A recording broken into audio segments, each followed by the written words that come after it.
If you have a self-managed super fund, SMSF, you may be able to acquire assets by borrowing in your fund. Before you do this, there are a number of things to consider. Start by asking, do the trust deed and the governing rules of your SMSF allow borrowing? And is borrowing to fund an asset in line with the SMSF's investment strategy?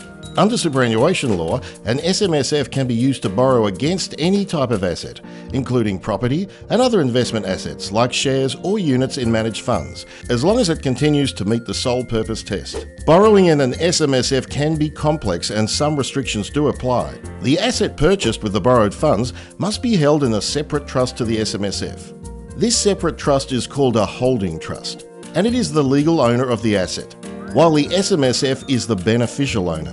Each single acquirable asset purchased by the SMSF needs its own borrowing arrangement, known as a Limited Recourse Borrowing Arrangement, LRBA. This means that any recourse that the lender has is limited to the value of the asset purchased under the arrangement and protects the SMSF from further liability. Setting up and administering these arrangements can be costly, so do your sums and factor this in when evaluating whether or not the asset is a worthwhile investment. And remember, if the loan comes from a member of the SMSF or a related party, the transaction must be at arm's length and needs to be well documented. The rules relating to borrowing in the SMSFs are complicated and generally require expert advice. So if you think this may be a good option for you, talk to your financial advisor about whether this strategy suits your circumstances.